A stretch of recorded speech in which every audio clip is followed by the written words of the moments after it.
산상수훈은 5장 1절부터 마태복음 7장 29절에서 끝나는 예수님이 한 장소에서 가장 길게 메시지를 전한 내용입니다. 그 중앙에 구제, 기도, 금식이 들어있습니다.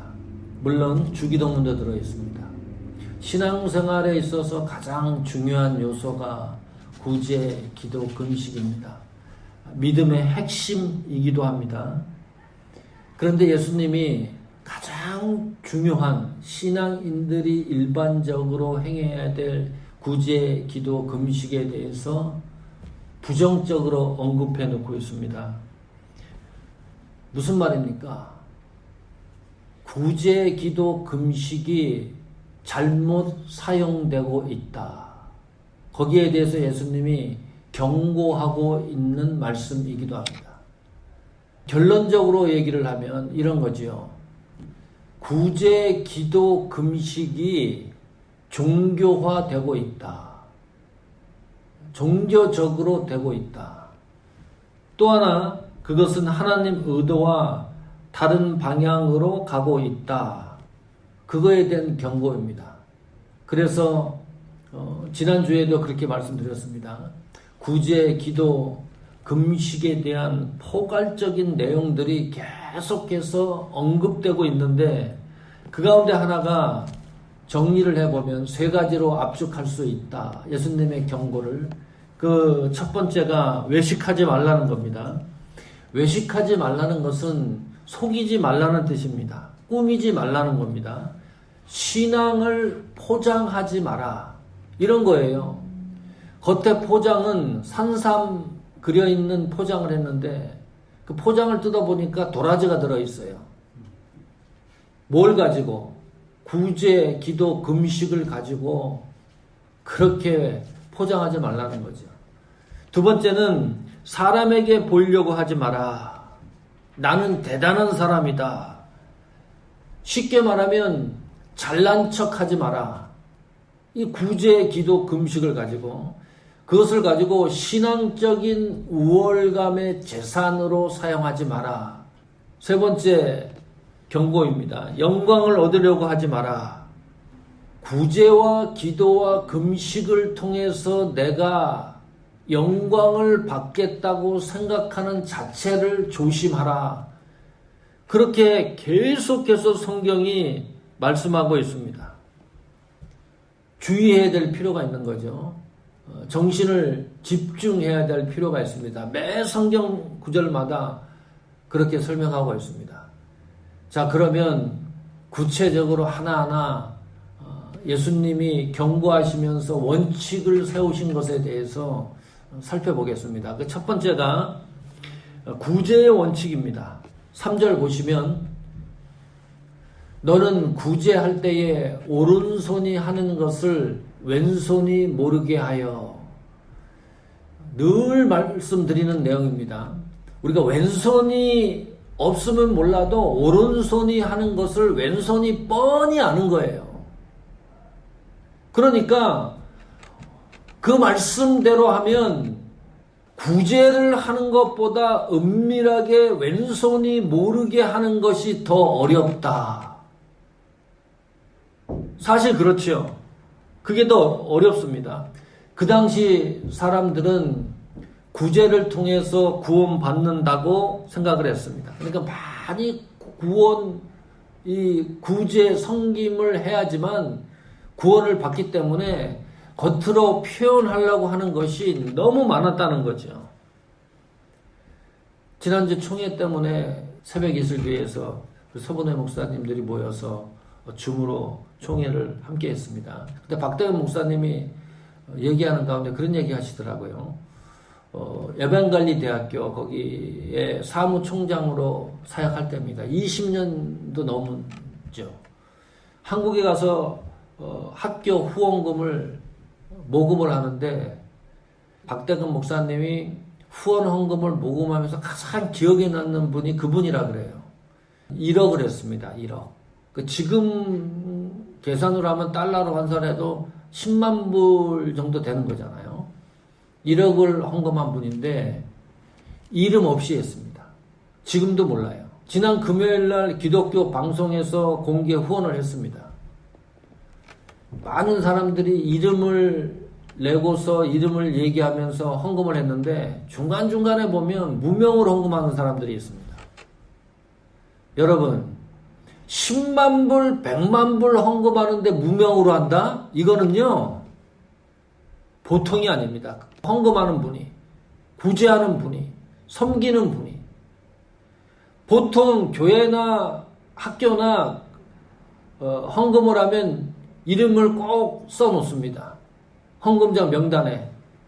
무명으로 한다는 게 그렇게 은밀하게 한다는 것이 어렵다는 거예요. 근데 구제를 성경의 원칙을 정했는데 구제할 때는 오른손이 하는 것을 왼손이 모르게 하라. 그렇게 규정을 해놨어요.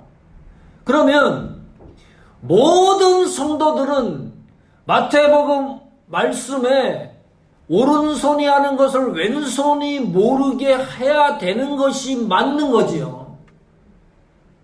헌금도 그렇고 구제도 그렇고 섬김도 그렇고 내 이름이 빛나지 않아야 된다.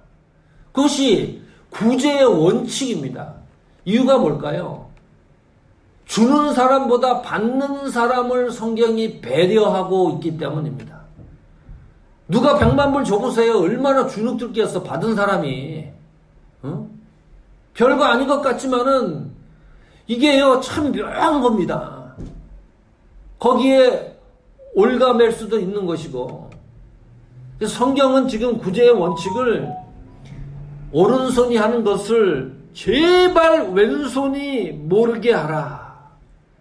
이것이 공개돼 버리고 커져 버리면 대접을 받으려고 합니다. 교회에서도 마찬가지예요. 누가 교회에 100만 불, 10만 불 헌금했다 소문이 나보세요. 그냥 사람들과 관계에서도 그렇고 자기 자신도 그렇고요. 참 묘한 겁니다. 이 구제라는 것이. 두 번째, 기도의 원칙입니다.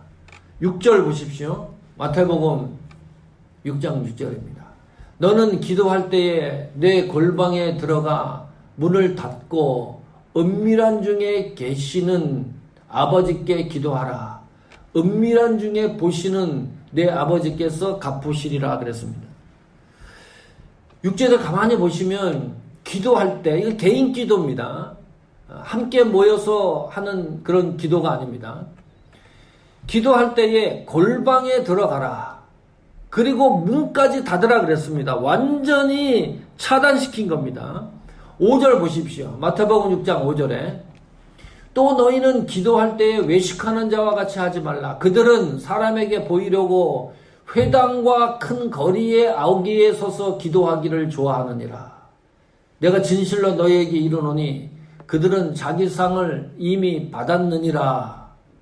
여기는 완전히 공개하는 겁니다. 기도를 하는데 회당과 큰 거리 어귀에 서서 기도하기를 좋아한다. 그런데 마태복음 6장 6절은 골방으로 들어가서 문을 닫고 기도하라고 말합니다. 완전히 다른 거죠. 이유가 뭘까요? 그렇게 하시는 이유는 그 당시 유대인들은요 하루에 3번씩 기도했습니다. 그 길 가다가 시간이 되면 거기가 무슨 뭐 회당이 됐던 어기가 됐던 시장통이 됐던 서가지고 기도를 했습니다. 그 모든 사람들이 집중되는 거죠. 그런 기도의 전통과 습관도 성경이 제재를 가하고 있다. 그 말이죠. 그 당시 관습적인 기도의 형태인데 이것도 무서운 겁니다. 나의 기도의 습관과 태도가 잘못됐다 그러면 오늘 말씀에 의해서 다시 재정립해야 될 필요가 있다. 이유가 뭘까요? 은밀하게 기도하라고 하는 이유는 그 기도하는 것이 자랑이 될 수 있기 때문입니다. 나의 의가 될 수 있기 때문입니다. 그래서 은밀하게 기도하라는 거예요. 두 번째 유의는 6절에 보시면 은밀히 보시는 은밀한 중에 계시는 하나님. 또 보시면 은밀한 중에 보시는 내 아버지께서 그랬습니다. 하나님의 어디에 계시느냐? 은밀한 장소 시간에도 계신다. 그 말이죠. 또 하나는 은밀한 장소 시간에서도 하나님이 나에게 간섭하고 계신다. 그거 분명히 했습니다. 자, 공개당 장소. 마태복음 6장 5절에와 같이 어귀나 무슨 시장통이나 사람이 많이 모이는 곳입니다. 예배당 같은 곳, 교회 같은 이런 장소, 또 이웃, 직장, 사회에서 사람이 많이 모이고 함께하는 시간과 장소에서는 얼마든지 우리가요, 거룩한 흉내를 낼 수 있습니다. 나는 거룩하지도 않아요. 나는 부족한 것이 너무 많아요.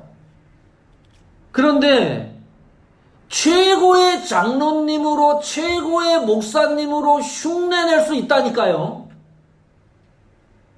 능력의 목회자로, 사랑이 많은 사람으로 얼마든지 포장하고 그것을 흉내내고 얼마든지 감출 수가 있다. 공개된 장소에서는.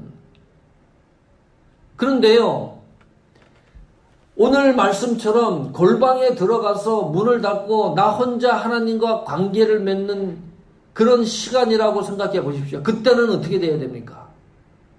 흉내 내는 게 통하지가 않는 거예요. 하나님은 밖에서도 분명히 존재하시고 은밀한 곳에도 계시기 때문에 밖에서도 굉장히 조심해야 되지만, 우리가 흉내내지 않는 내 신앙의 모습이 나타나야 되지만, 더구나 은밀한 곳에서 만약에 내가 하나님 앞에 진실되지 못하면 그것은 양심에 화인 맞은 것과 같습니다. 세 번째는 이유가요, 왜 은밀한 곳에 기도하라고 하나요? 6절에 보면 다시 하나님께서 갚으시리라 그랬습니다. 하나님이 갚으신다. 참, 신구약 성경 전체에서 이렇게 명료한 게 없습니다. 있으면 한번 말씀해 보세요. 어떻게 하면 하나님이 갚으신다. 구제하고 기도하고 금식하는 모든 행위를 말합니다. 구제하고 기도하고 금식할 때는 반드시 하나님이 주시는 상이 있다. 한번 이거 경험해 봐야 되지 않습니까? 성경에 이렇게 써 있는데. 하나님이 갚으시지 않는 방법이 있어요. 그거는 구제, 기도, 금식을 외식하고 사람에게 보이려고 하고 영광을 받으려고 하면 하나님이 주시는 상급을 경험하지 못한다. 그런 말이잖아요. 그것이 분명히 나쁜 건데도 불구하고 하나님이 이 세상에서 자기 상을 받았느니라. 그 정도면 하나님이 주시는 상이 얼마나 크고 위대할까. 모르는 사람을 위해서 기도해 본 적이 있습니까, 여러분? 내가 한 번도 만나보지 못한 사람을 위해서 기도해 본 적이 있습니까? 나라와 민족을 위해서, 선교사님들을 위해서 기도할 때도 뵙지 못한, 한 번도 만나지 못한 사람들을 위해서 기도하기도 합니다. 어쩌면 이것이 최고의 하나님과 관계를 맺는 중요한 요소이기도 합니다. 제 이모부가 목사님이라 그랬습니다. 이정의 이모죠. 목사님 사모님입니다. 우리 교회를 위해서 늘 기도합니다. 한 번도 뵙지 못했죠. 늘 카톡을 보고 오고 가면서 일주일에 몇 번씩 기도를 하고 있어요. 우리를 위해서. 샌프란시스코에 김창년 장로님이 그런 얘기 하신 적이 있어요. 그 당시 권사님들이 7, 8분 계셨는데 대단한 권사님들이었습니다. 기도의 용사들이었습니다. 교회를 위해서, 성도를 위해서 열심히 기도하는 분들이었습니다. 그런데 세월이 가니까 권사님들이 자꾸 돌아가시는 거예요. 그 김창년 장로님이 지나가는 말로 그렇게 말씀하시더라고요. 이제야 권사님들의 기도를 피부로 느낄 수 있다. 그게 무슨 말이냐면, 만약에 여러분들을 위해서 누군가 100명이 기도한다고 생각해 보십시오. 그런데 그 숫자가 줄어들었어요. 50명으로. 이걸 느낀다니까요. 내가 그 사람을 한번 만나지도 못했는데 100명이 나 뒤에서 기도할 때와 50명이 기도해 주는 사람이 있을 때에 기도하는 사람들도 그렇지만 전혀 관계가 없는 내가 느끼는 그 영감적인 것이 있다니까요. 기도가 이렇게 놀라운 겁니다. 보통 신비로운 것이 아니에요. 사람이 이 세상에 살다가 죽을 때 하나님과 가장 관계가 끝까지 죽음 직전까지 끊어지지 않는 게 뭡니까? 그게 기도예요. 굳이 몸이 아프면 움직일 수가 없어요. 아무것도 못합니다. 돈으로도 하는 것도 한계가 있습니다. 그런데 기도는 죽음 직전까지 하나님과 관계를 맺을 수 있는 게 기도입니다. 그래서 이 기도가 너무 중요하다는 거예요. 이 기도가 너무 중요할 뿐만 아니라 쉽지 않다는 것도 말씀하는 겁니다. 아니, 예수님도 제자들에게 기도를 부탁할 정도였어요. 고난 당하기 직전에. 생각을 해보세요. 이 기도가 얼마나 중요한 거예요. 아니, 신이신 예수님이 제자들에게 뭐가 부족해가지고 기도하다가 내려와서 제자를 깨우고 또 가서 기도하다가 또 제자들에게 와서 깨워서 나를 위해서 기도해달라고 하니까 이 기도의 능력과 파워가 얼마나 대단한 겁니까? 놓치지 말아야 됩니다. 기도를 통해서 하나님이 갚으시는 상을 내가 경험해 봐야 되지 않습니까? 이런 것을 경험하지 못하면 신앙생활에 재미가 없습니다. 또 하나가 있습니다. 중언부언하지 말라. 기도의 원칙이기도 합니다. 7절에 보니까요. 마태복음 6장 7절입니다. 또 기도할 때에 이방인과 같이 중언부언하지 말라. 그들은 말을 많이 하여야 들으실 줄 생각하느니라 그랬습니다. 중언부언이라는 단어는 신약성경 여기만 사용된 단어인데 이 중언부언이 뭡니까? 주문을 외우듯이 반복적으로 습관적으로 하는 말을 말합니다. 잘 생각하셔야 됩니다. 기도할 때 현대인의 성경이 이렇게 번역해놨어요. 쓸데없는 말을 되풀이하지 말라. 집중해서 하라는 말이죠. 온 마음을 다해서 하라는 말입니다. 예수님도 기도할 때 땀방울이 핏방울이 되도록 기도했습니다. 이거 쉬운 문제 아닙니다. 이 정도로 집중해서 기도해야 된다는 거죠. 건성건성 기도하지 말라는 말입니다. 중언부언이란 말은 립 서비스로 하지 말라는 말입니다. 이거는 기도에도 그렇고요. 이런 게 있어요. 성도 간에 만나가지고 네, 기도하겠습니다. 그런 인사 잘합니다. 그럼 반드시 기도해야 돼요. 그게 중언부언하는 거지. 밥 사겠습니다. 그러면 밥을 사야 돼요. 전화하겠습니다. 그러면 전화해야 돼요. 이게 중언부언하는 거예요. 그냥 말을 립서비스로 막 던져놓고 아무것도 안 하는 것이 중언부언입니다. 기도 안에 그게 들어간다고 생각을 해보세요. 하나님이 그 기도를 들어주시겠는가? 응? 내가 기도 안에 어떤 내용이 들어있으면 그 내용대로 나는 모든 것을 거기에 걸어야 됩니다.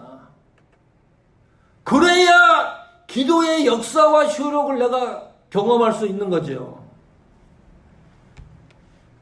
세 번째는 기도의 원칙입니다. 전능하신 하나님을 인정하라. 8절입니다.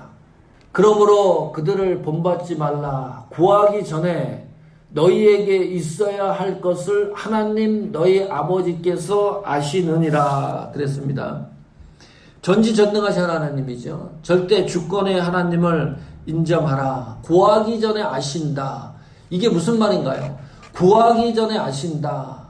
내가 기도하기 전에 오늘 만약 지금 이 순간 기도한다 그랬을 때에 하나님이 기도하시기 전에 이미 우리에게 간섭하셨다는 것을 말합니다. 그러니까 있어야 할 것을 하나님이 아신다라고 말씀하시죠.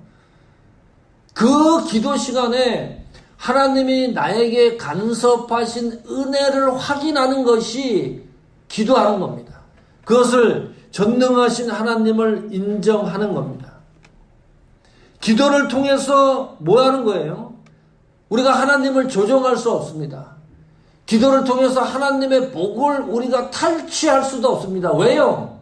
하나님이 모든 것을 미리 알고 계신다고 하니까 그 하나님이 알고 있는 그 사실을 다시 기도를 통해서 확인하는 작업이 기도입니다.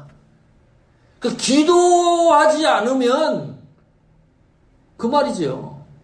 하나님이 나에게 대해서 미리 아는 이 놀라운 사실들을 체크할 가능성이 희박하다. 기도가 이만큼 중요하다는 거죠. 세 번째는 금식의 원칙입니다. 16절 보겠습니다. 금식할 때에 너희는 외식하는 자같이 슬픈 기색을 내지 말라. 너희는 금식하는 것을 사람에게 보이려고 얼굴을 흉하게 하느니라. 내가 진실로 너희에게 이르노니 저희는 자기 상을 이미 받았느니라. 무슨 말입니까? 금식하는 티를 내지 마라. 그 말이죠. 아주 한 문장으로 얘기를 하면 그런 겁니다. 전에는 특별히 40일 금식 기도가 벼슬처럼 생각하던 때가 있었습니다.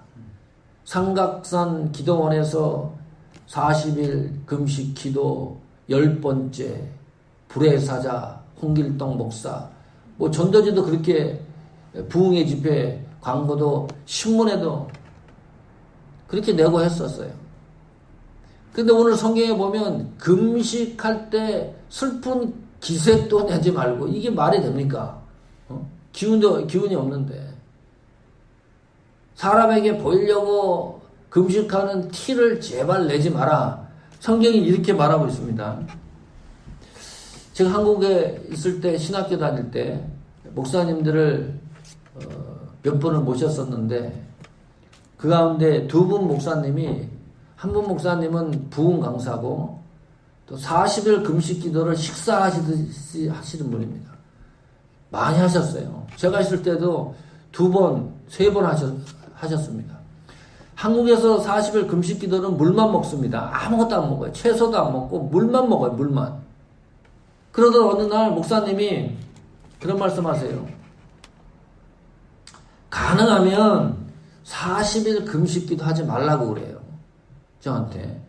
아니, 목사님이 40일 금식 기도를 강조해야 되는데 40일 금식 기도를 하지 말라고 하니까 이게 뭐냐 도대체.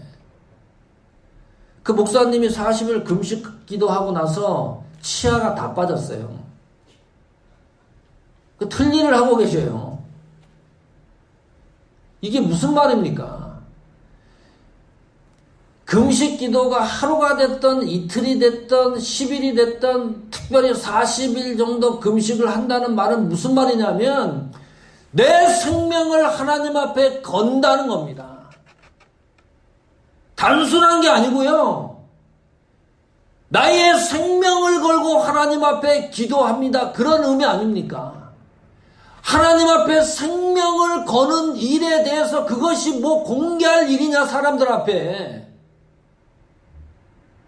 제발 주의하라는 거죠. 내 생명을 걸고 하나님과 1대1로 관계를 맺고 기도하고 있는 이 사실에 대해서 그 말씀하고 있는 겁니다. 18절 보십시오. 이는 금식하는 자로, 여기도 계속 성경이 반복되는 겁니다. 구제, 기도, 금식, 이 세 가지 주제에 대해서 이는 금식하는 자로 사람에게 보이지 않고 오직, 여기도 보세요. 은밀한 중에 계신 내 아버지께 보이게 하려 함이라. 은밀한 중에 보시는 내 아버지께서 갚으시리라. 이 말씀이 계속 반복되고 있습니다. 성도라면 구제하고, 구제가 섬김입니다. 기도하고 또 때때로 금식하는 이 신앙적 행위가 일반적으로 꼭 필요한 것들입니다. 그런데 오늘 말씀에서 우리에게 던지는 중요한 이슈는 구제기도 금식의 규칙에 맞게 하라는 겁니다. 그 규칙이 뭡니까? 외식하듯이 포장하지 마라. 사람에게 보이려고 폼 잡지 마라. 이걸 가지고 제발. 영광을 받으려고 하지 마라. 이게 얼마나 무섭고 신랄한 겁니까? 기도를 많이 한 사람들은 더 조심해야 돼요. 뭐 계시를 받고 하나님의 음성을 들었다. 더 조심해야 돼요. 오늘 말씀으로 따지면 그 모든 것이 자랑할 것이 아니다. 사람 앞에 포장할 것이 아니다. 그런 것들이 모두 집중되는 것이 은밀하게 하라고 말합니다. 이것이 개인적인 일이기 때문입니다. 그리고 하나님이 반드시 갚는다는 거예요. 오늘 이 말씀을 통해서 하나님이 주시는 상이 무엇인지 구제기도 금식을 통해서 경험되기를 간절히 축복합니다. 다른 거 없습니다. 한번 이게 보통 상이 아닌 것 같아요. 문학상이든 독후감 공모든 제정을 해놓고 공모하지 않습니까? 그 공모에 보면 규칙이 있습니다. 뭐 글자 수는 10으로 해라, 11로 해라, 칸은 몇 칸으로 해라, 분량을 레더 사이즈 종이 3장으로 해라. 이런 규칙들이 있잖아요. 오늘 구제기도 금식에 있어서 규칙을 성경이 충분하게 말씀해 놓고 있습니다. 그래서 우리는 그 규칙대로 이 말씀대로 행함을 통해서 하나님이 우리에게 베푸시는 상의 은혜를 교회와 여러분들 생애 속에 반드시 경험되기를 축복합니다.